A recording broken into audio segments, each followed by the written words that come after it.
Late at night, when streets seem empty and every house looks dark, someone is always watching. A gentle knock on the door might be more than just the wind. A quick glance outside could reveal a pair of eyes in the shadows. And the quiet rustle you hear? It might be footsteps following close behind. A small house stood on a peaceful street where most families tucked themselves in by 10 o'clock. A teenage boy named Aaron lived there with his parents. He was an average kid who enjoyed riding his bike after school and playing in the yard until dinner time. Nothing in his life felt strange or special until the day he began to sense that someone was studying his every move. It started in the middle of summer. Aaron was washing dishes at the kitchen sink while the evening sun dipped below the horizon. He noticed a shape near the oak tree across the road. At first, he thought it was a neighbor taking a walk.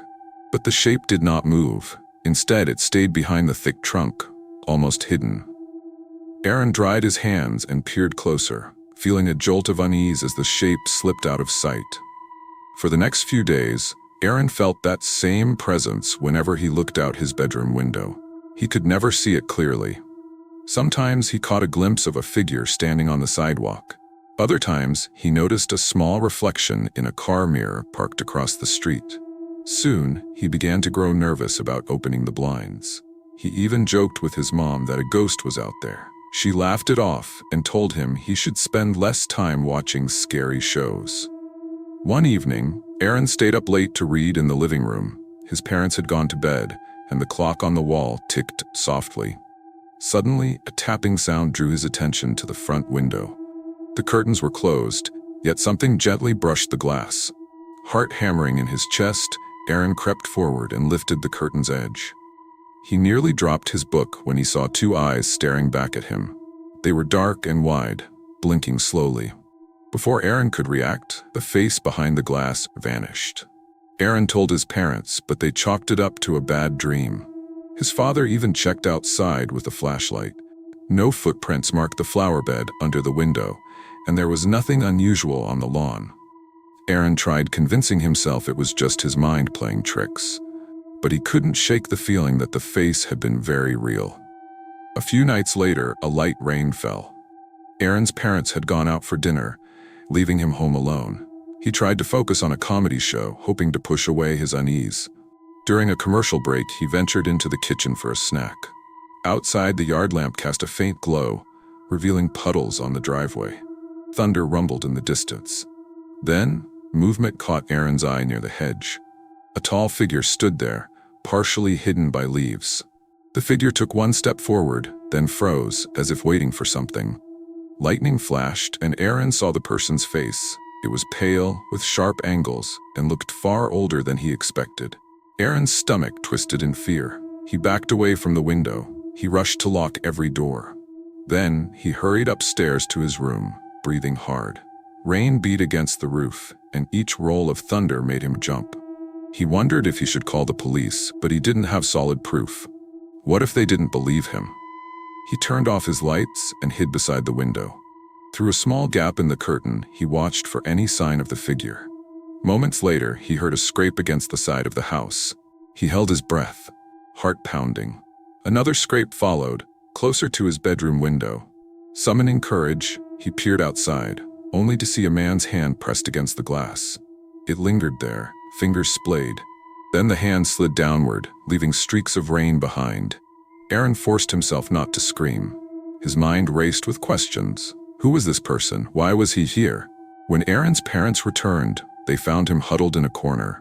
He recounted what happened, voice trembling. His mother grew pale, and his father searched the yard again. This time, footprints in the mud led around the side of the house. It was no dream. The next day, the family installed cameras, hoping to catch whoever was stalking them. But for 2 weeks, nothing happened. Aaron tried to relax and told himself that maybe the stranger had moved on. Then, late one evening, the motion sensor light in the backyard flicked on. Aaron and his dad checked the monitor. A figure in a dark hooded jacket crept along the fence.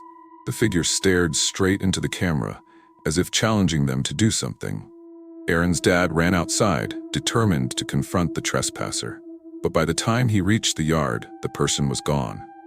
All that remained were scattered footprints in the damp grass. The final incident happened a few nights later when Aaron was alone in the kitchen, once again washing dishes. The power in the house flickered. The TV in the living room went black, and the lights dimmed. Aaron looked out the window and saw the same tall figure standing right by the door. The figure lifted a hand and pressed it against the glass. A slow grin crossed that pale face. Panicking, Aaron dropped the plate he was washing. It shattered in the sink. Before he could turn away, the figure knocked on the door 3 times, each knock echoing in the silent house. Aaron fumbled for his phone. His hands shook so badly he almost dropped it. When he glanced back at the door, the figure was gone. The police arrived, but they found only a single muddy footprint on the doorstep.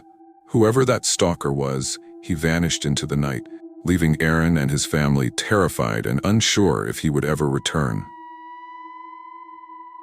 In a busy city neighborhood lived a woman named Lily. She was in her 20s, full of energy, and loved the bustle of her surroundings. Loud car horns, flashing neon signs, and street vendors calling out in the evening never bothered her. She found comfort in the constant activity. Yet everything changed one day after she got a strange feeling in the market. She felt someone following her among the crowded stalls. Lily had gone to pick up fresh vegetables. While she browsed, a prickly sensation crawled up her neck. She glanced over her shoulder and saw a man wearing a hooded sweatshirt standing a few feet away. He stared right at her with an intensity that sent chills through her. She tried to ignore him and move to another stall, but when she looked back, he was still there. She hurried away, weaving through the crowd until she reached a busy crosswalk. For a moment, she thought she was safe. As days passed, Lily noticed this hooded figure on her daily commute. Once, she spotted him leaning against a wall near her office building. Another time, he waited outside her favorite coffee shop, staring at her with the same unsettling gaze. She told her friends, but they teased her for watching too many mystery shows. They suggested it was just a random person going about his day. Lily tried to believe them, yet fear gnawed at her. One late afternoon, Lily stayed behind at work to finish some paperwork. By the time she left, the sky had turned gray, and rain threatened to fall. She walked down the sidewalk, the city lights glowing above. Suddenly, she realized the street felt oddly quiet. Footsteps echoed behind her, matching her pace. Lily risked a glance back and saw him again, hood pulled low, walking at a calm pace as if he had nowhere else to be but behind her. Lily's heart quickened. She thought about calling a friend, but her phone battery was almost dead. She decided to take a different path home, cutting through an alley that led to a well-lit avenue. In the alley, the odor of garbage and old rainwater was strong, and the walls felt too close. Halfway through, she sensed someone behind her. She dared to look back. The hooded man stood at the alley entrance, blocking her way to the street. Her pulse pounded as she dashed toward the other end. Just as she reached it, he stepped out from behind a dumpster, as if he had teleported there. She gasped and stumbled backward. His eyes looked dark under the hood, and a faint smirk tugged at the corner of his mouth. He said nothing, but that stare spoke volumes. Lily managed to rush around him, nearly tripping on the wet pavement. She bolted down the next street without looking back. When she got home, she locked every door and window. For a week, she arranged to leave work with friends. She even took a different train route. But soon, her friends grew tired of adjusting their schedules. They assumed she was overreacting, so she tried to face her fear alone. Maybe the hooded man had lost interest. One evening, Lily stayed out with coworkers for a birthday celebration. By the time she left the restaurant, it was late. The sidewalks were nearly empty, and only a few headlights cut across the darkness. She walked briskly, every nerve on edge. Then, near a dimly lit corner, a voice broke the silence. Someone softly whispered her name. Lily froze. The voice repeated it, this time slower, drawing out each letter. She recognized the tone right away. Her eyes darted around, but the hooded man was nowhere in sight. She quickened her steps, heart thudding. A few paces later, she saw him standing under a flickering street lamp. He lifted a hand and waved slowly, as if greeting an old friend. Lily fumbled for her phone and started dialing the police, but he stepped forward, and she panicked, dropping her phone to the ground. The screen cracked. She bent to pick it up, and in that split second, He vanished. Lily spent the next day in a constant state of dread. She reported the stalking to the police, who advised her to change her routine and stay vigilant. She bought a small can of pepper spray and kept it in her purse. Despite that, she never felt safe. Each time she turned a corner, she imagined him waiting. Each time she heard a whisper on the street, she feared it was his voice. One night, a coworker drove her home. She sighed with relief, sure she would avoid seeing him. When she got out of the car, she thanked her coworker and hurried to unlock her door. Then she heard a rustling noise near the stairwell. Her keys slipped from her hand. She knelt to pick them up, heart hammering. Rising slowly, she spotted a shadow at the top of the stairs. The hooded man stood there, silent and still. How he found her building, she did not know. Frozen in place, Lily tried to speak. Words wouldn't form. After a long moment, the man took one step down, then another, until he was halfway toward her. The air felt heavy. She couldn't hear anything but her own breathing. He paused, looking at her with an expression that sent a spike of terror through her.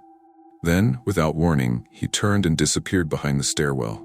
By the time Lily made it upstairs, he was gone. She never found out how he kept following her or why. From that point on, every shadow, every strange sound became a sign that he might be just around the corner. Mallory was 16 years old when her parents found a new place to live. They moved into a small yellow house at the edge of a quiet town. Mallory didn't mind the change. The house had a big backyard, and a narrow stream ran behind it. She spent her weekends skipping rocks across the water and exploring the overgrown bushes along the bank. A few weeks after they settled in, Mallory noticed footprints along the stream. They seemed larger than her own, and fresh mud clung to the bank. She asked her parents if someone else lived nearby, but they said the nearest neighbor was a mile away. That night, she stayed up late hoping to catch frogs by the water. She stepped outside with a flashlight, scanning the stream. A sudden movement made her freeze. A person stood among the reeds, head tilted as if listening. Mallory felt her heart flutter. She called out a greeting, thinking maybe it was a traveler or a curious neighbor. The figure didn't answer. Instead, it slipped behind a tree. A prickle of unease ran through her. She shone her flashlight on the spot, but saw no one. When she told her parents, they said it was probably just an animal. Mallory wanted to believe that, but she couldn't forget how human the shape had been.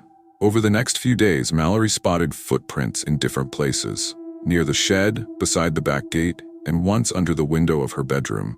They always appeared at odd times, like early morning or late at night.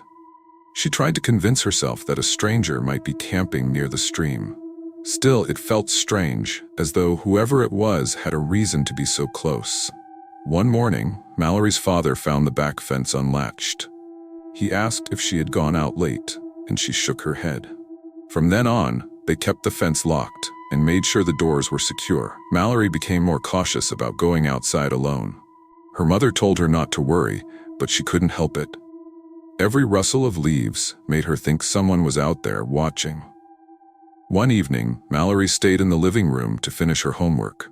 As the night grew quiet, she heard a soft tapping at the window. She looked up from her math book. The glass reflected the lamp's light, making it hard to see outside. Getting up slowly, she moved closer, pressing her face to the cool pane. A pair of eyes stared back at her, inches away. She let out a gasp and stumbled backward, heart pounding. She flicked the light off and peered outside again, but the person was gone. Mallory told her parents, who called the police. An officer arrived, shining a flashlight around the yard. He found footprints near the window, the same size as before. They led down to the stream but vanished along the bank. The officer suggested that maybe it was a drifter passing through. Still, the fear settled deep into Mallory's bones. She felt like a fish in a bowl, with someone tapping on the glass for fun. 2 days later, Mallory noticed the footprints again. This time, they circled the shed, then headed toward the stream. Gathering her courage, she decided to follow them in broad daylight. She walked along the muddy bank, heart racing. After a few minutes, she spotted a spot where the reeds were flattened. A makeshift camp rested there, including a worn blanket and an empty water bottle. The discovery sent a chill through her. Someone was living right behind her house, watching from the stream. She ran back home to tell her parents. That evening, her father went to the campsite with a friend, hoping to ask whoever was there to leave. But when they arrived, the place was deserted. The blanket was gone, and the reeds stood upright, as if never flattened at all. Night fell, and Mallory could barely sleep. She kept picturing eyes at her window and wondered if the stranger had returned. At around midnight, Mallory woke to a rattling sound. She crept to the window and saw a figure at the shed door, trying to open the lock. She grabbed her phone, hands trembling. Before she could do anything, the figure glanced up and stared at her window. Moonlight revealed a thin face and narrowed eyes. Mallory froze, unable to look away. The stranger lifted one hand in a slow, unsettling wave, then turned and vanished into the darkness. Mallory's parents once again called the police, but they found no one on the property. Tension weighed heavily in the air.